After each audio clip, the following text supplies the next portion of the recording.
বাতিল করক আমার দাবি আমার দাবি ন্যায্য দাবি আমার দাবি ন্যায্য দাবি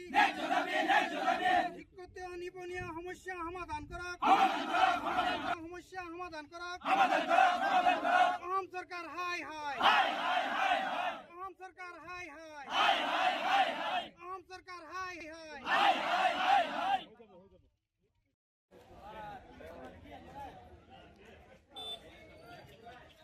ঠিক আছে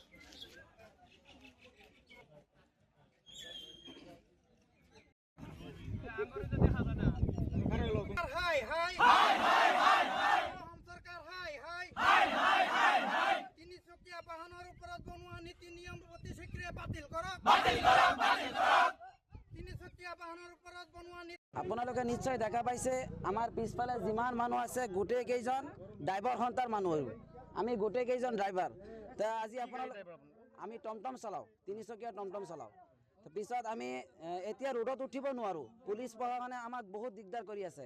আমাৰ সিট সাইডৰ সিট কেইটা খুলি লৈ যায় পিছত আকৌ ৩,০০০ ৪,০০০ টকা ফাইন লগাই দিয়ে তে এনেকুৱা কৰিলে কিন্তু আমি পৰিয়ালো পালিব নোৱাৰিম পিছত টমটমৰ কিস্তিও দিব নোৱাৰিম তে সেইকাৰণে আমি অসম চৰকাৰক এইটো দাবী জনাইছোঁ যদি আপোনালোকে এনেকুৱা হাৰাশাস্তি কৰে তেনেহ'লে আমাৰ গাড়ীৰ যিটো EMI আছে আপোনালোকে ভৰপূৰ কৰি দিয়ক আপোনালোকে EMIটো ভৰপূৰ কৰি দিয়ক আমি গাড়ী নচলাওঁ আমি এনেই থাকিম কাৰোবাৰ ঘৰত কাম কৰি চলিম চাওক আমাৰ মাজত এনেকুৱা মানুহ আছে BA পাছ কৰি MA পাছ কৰি টমটম চলাই আছে কি কৰিব নিবনুৱা চাকৰি বাকৰি দিয়া নাই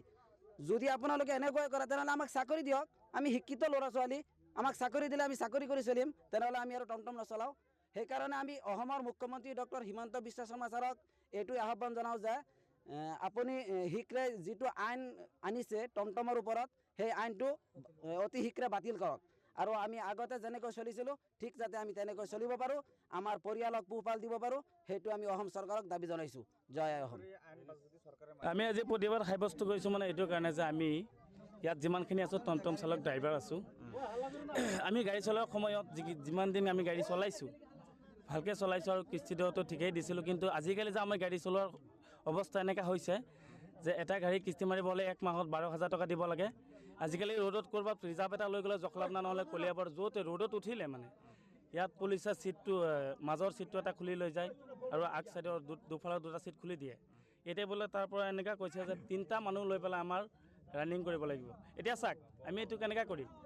এটা গাড়ীৰ ৰেট আছে মাত্ৰ মেক্সিমাম আপোনাৰ 6 লাখ টকা 6 লাখ টকা ৰেট হ'লে এতিয়া যদি আমি 5 কিলোমিটাৰমান লৈ এটা পেচেঞ্জাৰ লৈ যাওঁ 20 টকা ভাড়া দিয়ে সেইটো 20 টকা ভাড়া দি পেলাই আমাৰ এটা পেচেঞ্জাৰ লৈ লাভ নাই নহয় গোটেই দিন আমি এটা টমটম লৈছোঁ এটা ফেমিলি চাই পেলাই এটা টমটম লৈছোঁ এইটো কিবা এটা গোট লৈ পেলাই তাৰ পৰা বন্ধন গোটৰ পৰা পইচা লৈ পেলাই আকৌ আমি টমটম লৈছোঁ সেইটো টমটম চলাই আমাৰ পৰিয়ালো চলাই আছোঁ কিস্তিও চলাই আছোঁ এইটো অৱস্থাত আমাক কি কৰিছে ৰ'ডত উঠিলেই ইহঁতে দুটা ছিট খুলি নিয়ে এইটো আমি কেতিয়াও মানি নলওঁ আৰু যদি এনেকুৱা অৱস্থা হয় তেন্তে হ'লে আমাৰ গাড়ীকেইটা আমি ডিলাৰত ৰিটাৰ্ণকৈ চমজা দিবলৈ বাধ্য হ'ম সেইটো হ'ল মোৰ কথা সেইটো মোৰ দাবী তোমাৰ আৰু দাবী আছে এইটো মানে আপোনাৰ ছিটটো খুলি নিয়াৰ পিছত আকৌ লগতে 3,000 টকাকৈ ফাইন লয় এইটো কিহৰ ফাইন হাৰাশাস্তিটো এইটোতো হাৰাশাস্তিটো আৰু বেছি হ'ল এইটো হাৰাশাস্তিতকৈ আৰু বেছি হ'ল কিন্তু চৰকাৰেও দেখিব লাগে যে আজিকালি এই পুলিচ প্ৰশাসনে এনেকুৱা কৰিব যে তাক সুধিছোঁ পুলিচ এটা জখলাবনা আমাৰ এটা নিউজ আহিছিলে কিন্তু তাতো সুধিছে মানুহটো সোধাৰ পিছতো পুলিচটো ক'ৰ হয় সেইটো কোৱা নাই সি ক'ৰ হয় কোনটো থানা হয় সেইটো কোৱা নাই সি MBI হয় নে কি হয় সেইটো নাজানো কিন্তু তাৰো এটা নিউজ আছে আমাৰ ইয়াত আছে ৰাস্তাত উঠিব নিদিয়ে জখলাবনা হস্পিটেলৰ এই ৰাস্তাৰ কাষৰে সি ৰখি আছিলে তাৰ ছিটটো খুলি পেলাই লৈ গৈছে ডাইৰেক্ট এতিয়া তাক কোনো মানে সি কোনটো থানা হয় ক'ৰ হয় একোৱে নাজানে যাতে হাৰাশাস্তি আমাৰ ওপৰত নহয় যাতে এইটো আমি আমাৰ তৰফৰ পৰা গোটেই ড্ৰাইভাৰ সন্থাৰ পৰা আমি এইটো অনুৰোধ জনালোঁ আমাৰ ৰূপহীহাট সমষ্টিৰ 2 নং বৰগুলি বৰ্তমান নিউ কলিয়াবৰ আমাৰ টমটম সন্থাই আজি ৰাতিপুৱাই 10টামান বজাত বৰগুলি বজাৰত আৰু কেইজনমান ব্যক্তিৰ মানে আলোচনা বিলোচনাৰ মাধ্যমত তেখেতসকলৰ বৰ্তমান চৰকাৰে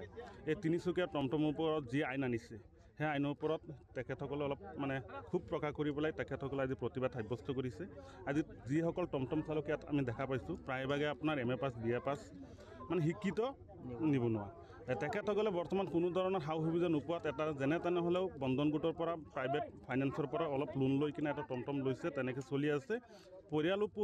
পোহপাল দিছে, লগতে ফাইনেন্সৰ টকাও দি আছে। বৰ্তমান চৰকাৰে যি নীতি নিয়ম বনাইছে সেই নীতি নিয়মটো অতি শীঘ্ৰে বিশেষকৈ এই শিক্ষিত নিবনুৱাৰ ক্ষেত্ৰৰ কাৰণে মানে বন্ধ কৰিব লাগে। কাৰণ এনেকুৱা যদি নীতি নিয়ম বনায়, তেখেতসকলে যদি আজি 3জন মানুহ টমটমত উঠাই কিনে 4-5 কিলোমিটাৰ ৰাস্তা ৰানিং হোৱাৰ পাছত 10 টকা এটা ভাড়া ল'ব লাগে, মোৰ মতে গোটেই দিন তেখেতসকলে ভাড়া মাৰি পেলাই হায়েষ্ট আপোনাৰ 300 পৰা 400 টকাহে মাৰিব পাৰিব। আৰু এটা গাড়ীৰ বৰ্তমান EMI আছে ইহঁতে 12,000-13,000 টকা, লগতে পৰিয়াল আছে। চৰকাৰে মানে যি আইন বনাইছে সেই আইনটো যদি পাৰে আলোচনাৰ মাধ্যমত এইসকল নিবনুৱা শিক্ষিত নিবনুৱাৰ কাৰণে অলপ মানে চকু দিব লাগে, যাতে তেখেতসকলৰ পৰিয়ালৰ লগতে এই শিক্ষিত নিবনুৱাসকল যাতে ভালকৈ চলিব পাৰে। তাৰ কাৰণে আমি আহ্বান কৰিম সচেতন ৰাইজ হিচাপে, দল সংগঠনৰ ফালৰ পৰাও। আজি তেখেতসকলে চাক ৰাস্তাত নামিবৰ কাৰণে বাধ্য হৈছে, আমাৰো দেখাত বেয়া লাগিছে। যাতে চৰকাৰে পুনৰাই এই উক্ত নীতিৰ ওপৰত আলোচনাৰ মাধ্যমত এটা ভাল সিদ্ধান্ত গ্ৰহণ কৰে, তাৰ কাৰণে আমি আহ্বান কৰিম।